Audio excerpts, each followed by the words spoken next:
Dear students, hope you are all well by the grace of God. Now we are going through a critical period of time due to the rising concern over COVID-19. We are separated by time and place now. Now we have no scope of face-to-face communication during this period.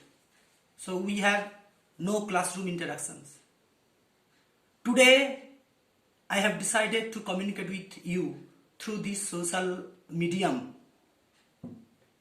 I am going to discuss a poem from class 10 textbook Bliss. The name of the poem is Sea Fever from lesson 6, page number 48. The poem is written by John Masefield. Hope this discussion will help our students to understand the text better. Sea Fever, the poem is written by John Masefield, the famous British writer who became the poet laureate later. In this poem, Sea Fever, the poet very clearly expresses his ideas, his notions, his expectations as a voyager, as a sailor. The poet John Edward Masefield, being dissatisfied with the school curriculum, left the school and tried to be a sailor.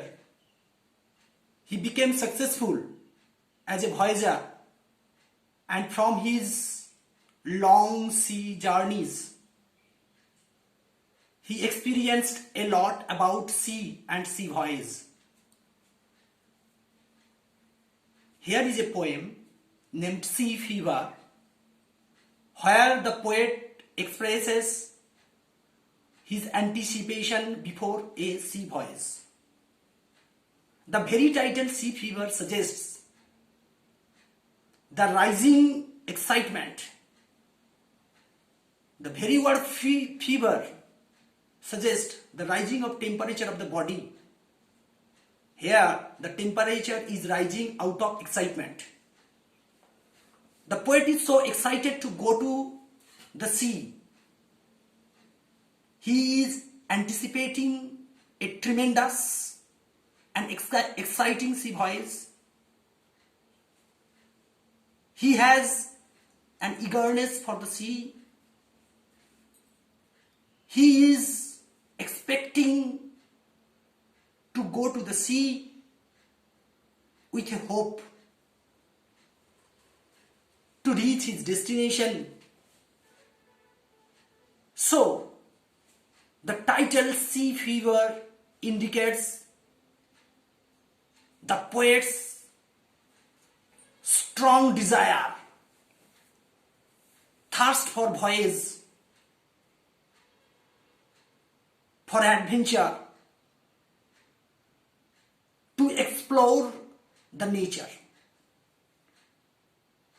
The Sea Fever suggests the poet's attraction to nature, the quest to seek the splendor of nature, which is unique to mankind and universal in nature. We human beings always try to unveil the mystery of nature. We try to know the unknown, to see the unseen, to reach the unreached. Because there is the adventure.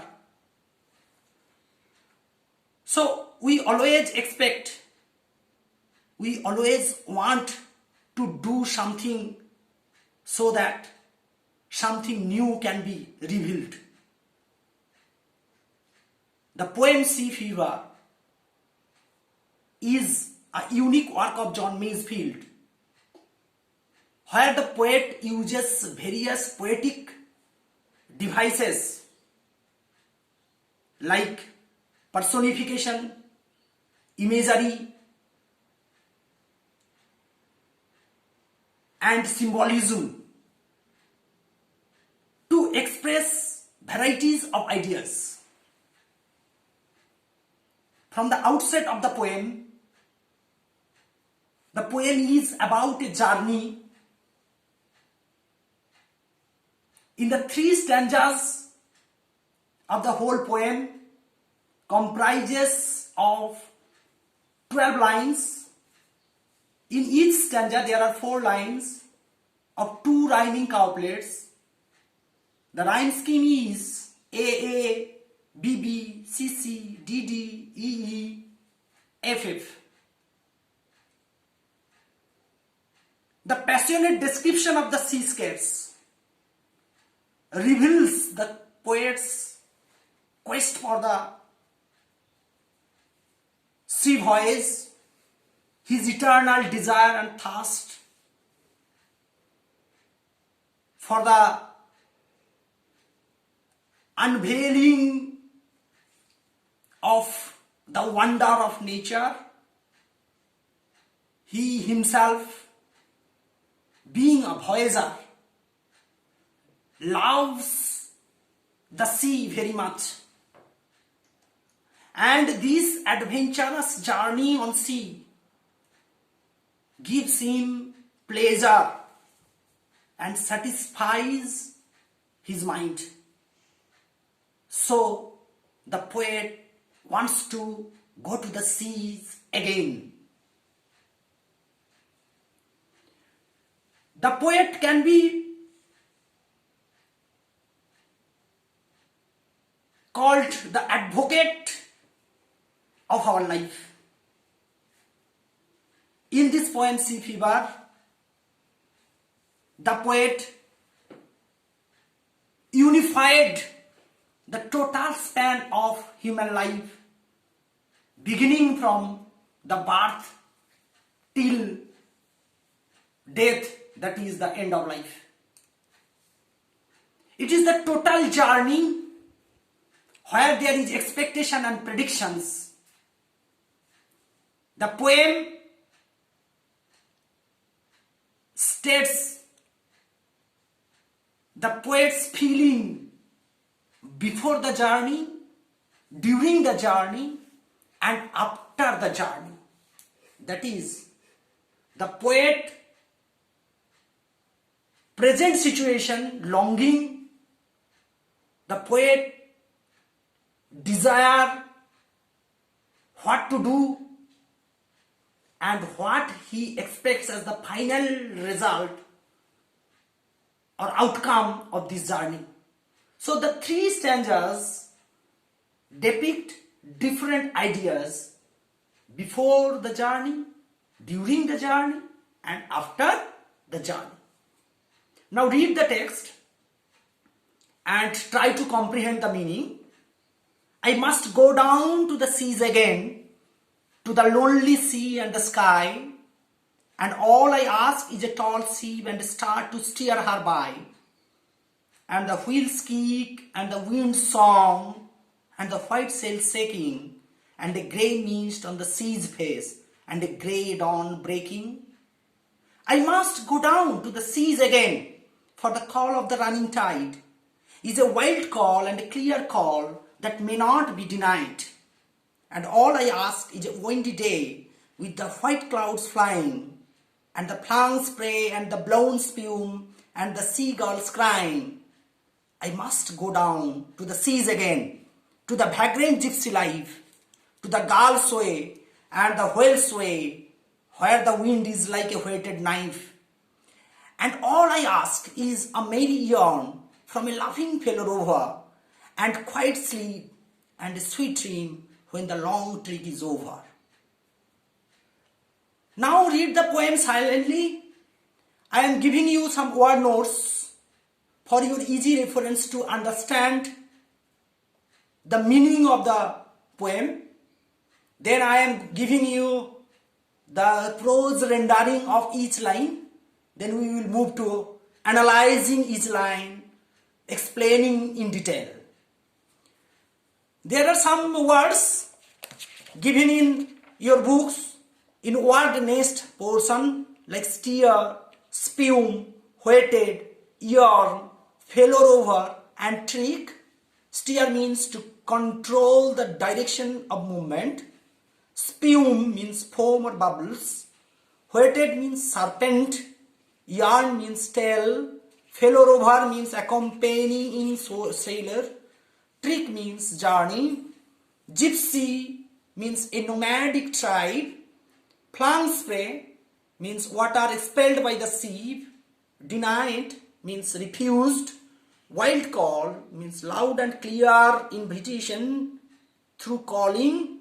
Sea's face, surface of the sea. Mist, fog, dawn, early morning. Tide, rise and fall of sea water due to gravitational force of the earth. So this is about the word notes. Look at this.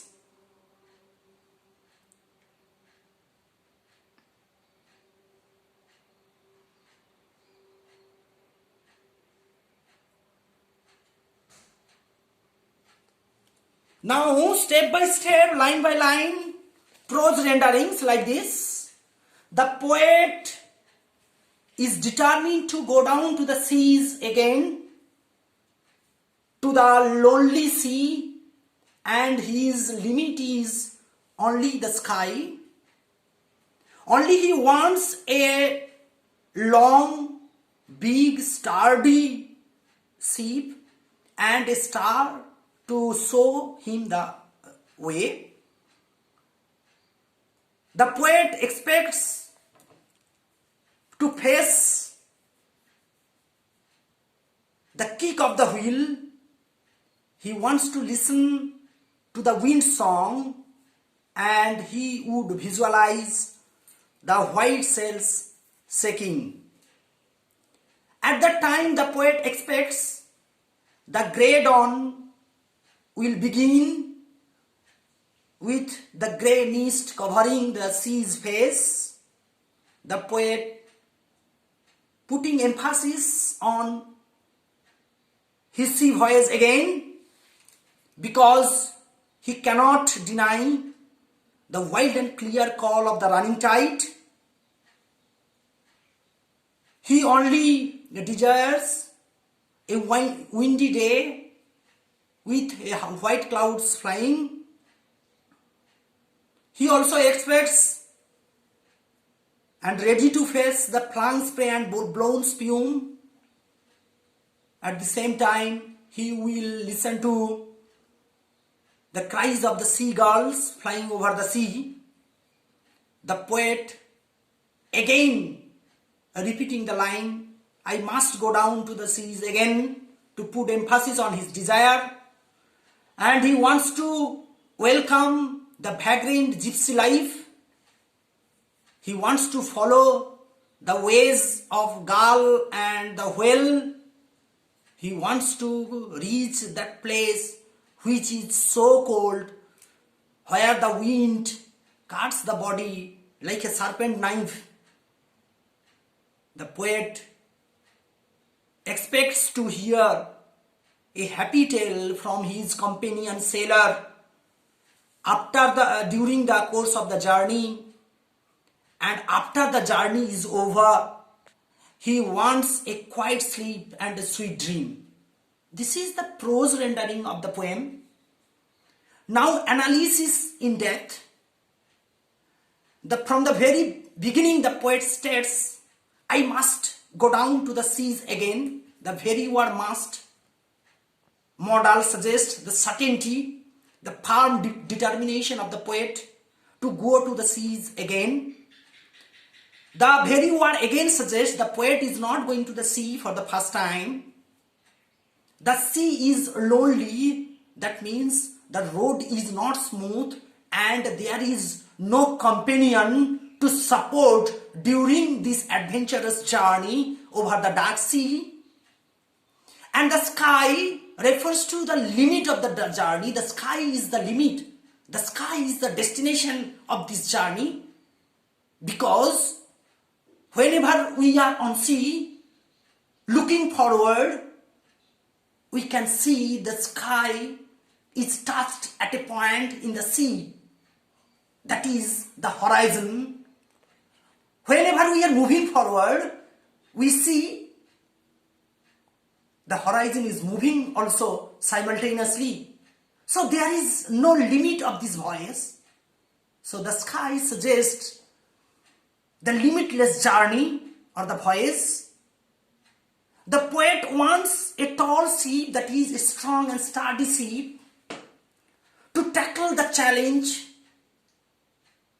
of the unforbidden sea.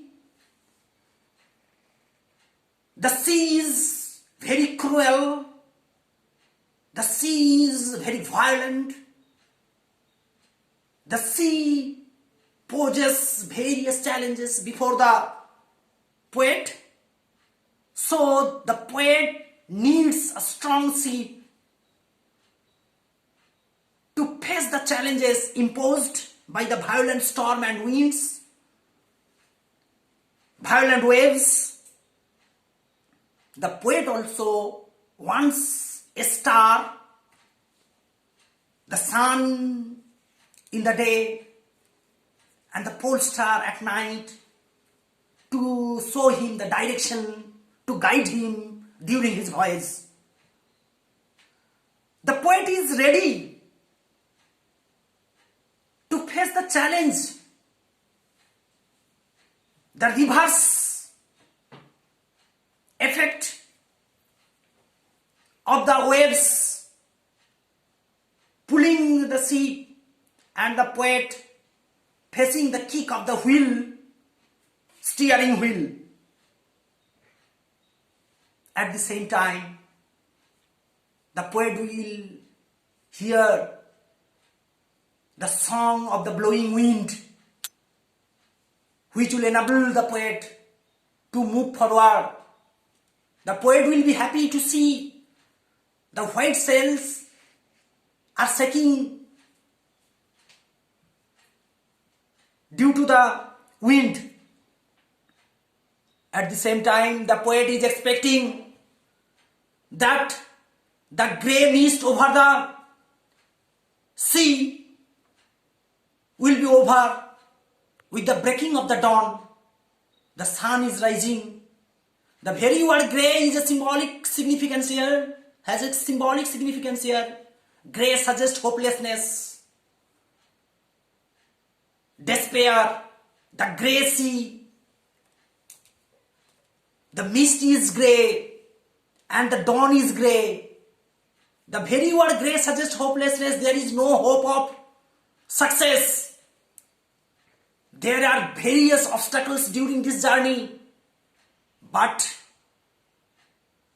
the dawn is approaching, that is the sun is rising.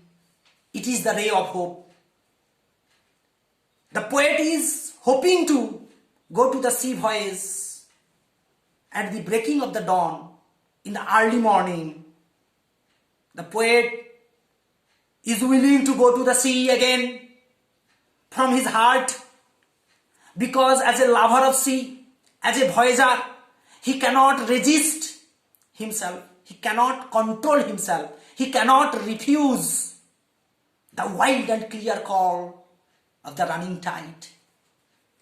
Like the other objects of the nature, the sea is also an alluring force, who is alluring the poet and inviting him to face the challenges and for seeking an adventure.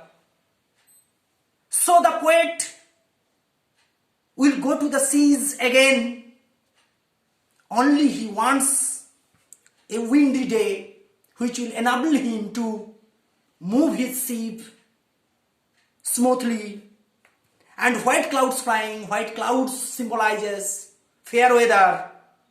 At the same time, the poet also mentions the flying spray and blown spume. Flying spray, water was moving like a spray while the ship is moving through the sea, and the spume means foam is blown due to the wind in the sea. That is, it is suggestive of a stormy weather, inclement weather. The poet is ready to face the challenges, the obstacles. We have to overcome all the obstacles to reach our destination. The poet is ready. He is prepared enough to face the challenges imposed upon him by the sea. So the poet mentions the flying spray and the blown spume. At the same time, he will listen to the cries of the seagulls.